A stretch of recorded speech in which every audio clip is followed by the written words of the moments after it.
Everybody, Marty Owings here from House Garage Art. You can find us by Googling House Garage Art.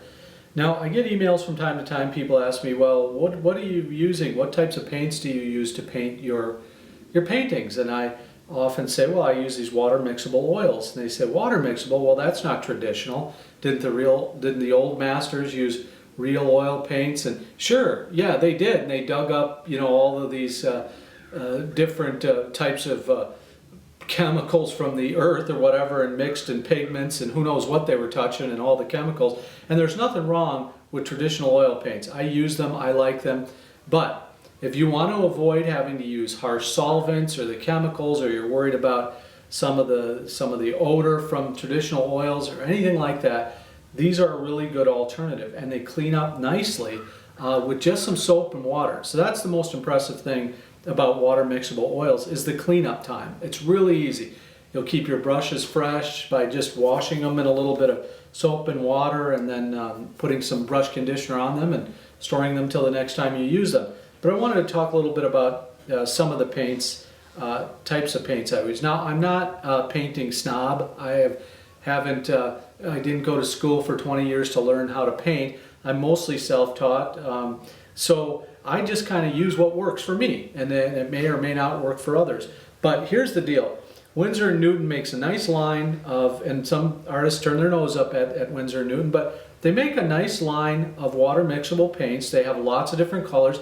I'd call them student grade, or right between student and artist grade, right at that level, just beneath maybe really good quality artist grade paint.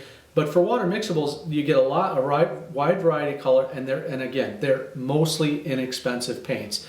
In the Series 1, they're cheap, $6-7 a tube, $5 a tube. Sometimes you can find them for $3 a tube. Series 2 gets a little higher, Series 3 even more. But again, and for folks that don't know, if you get a color that's a hue, that's not quite the color. So if you're looking for a base color, you wouldn't get a cobalt blue hue, you'd get a cobalt blue. Or you may get a phthalo blue, or an alizarin crimson versus a rose hue or something like that, whatever they name them. Like a phthalo green might be a phthalo green hue or a green hue. But get the regular base paints. They're good because you can mix them with the other colors to get sort of the hues or the other colors you want. So if you buy the base colors, you may spend a little bit more on a Series 2 or 3, but they're worth it in the long run. They'll make your paintings more vibrant. Grumbacher made a line, I haven't looked for these in a while, called Max 2, and these are water mixable colors as well. And they do a nice job. I'd put them right in there with Winsor & Newton as far as that goes. And then Cobra, that's a kind of a new entrant into the water mixable color series. There's water mixable oil color. Here's a Series 3. This is a cobalt blue, straight cobalt blue, and it's a 40 milliliter tube. It's pretty nice. I got this on sale cheap because they're trying to get into the market or whatever. So that was kind of a good deal, and I bought a few tubes of that. I've tried them. They work great. But the best water-based oil colors I've ever used are these Japanese paints called Holbein Aqua Duo Oil Color. Holbein water soluble Aqua Duo oil color. And you can find these. This happens to be a set I found on sale. It's got 12 tubes. They're 20 milliliter tubes, or 15 to 20 milliliter tubes, and they work great. This set happens to come with a bunch of different colors that I use and or can mix to make the colors I want. And they make great transparent colors as well. So if you're looking for some transparent paints, this is an Aqua Duo water mixable paint. This happens to be a cerulean blue, but really nice consistency, buttery paints. They come out consistently.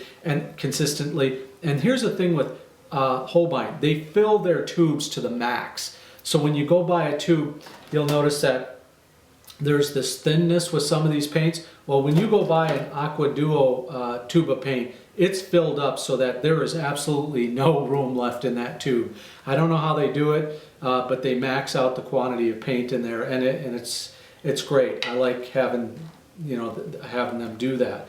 And if you need to mix your paints, whether you're doing plein air and you're out in the open and you want your paints to dry a little faster, normally, as in traditional oil paints, you'd cut your oil with your oil paints with turpentine, it helps it dry faster, or some other kind of a fast drying solvent. Well, they make agents that help water mixable paints dry.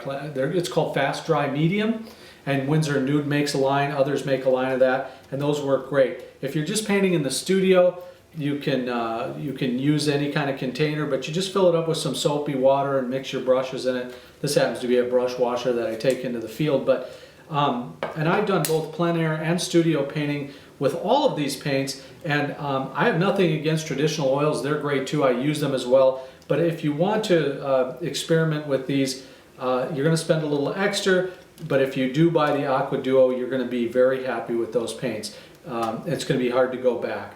But again, as I say, these Artisan, Windsor Newton Artisan water mixable paints, or the Grumbacher or the Cobras. They're also very good paints. All right, thanks for checking us out, and don't forget to look us up on Google at House Garage Art. I'm Marty Owings. Have a great day, and don't forget to get out there and paint.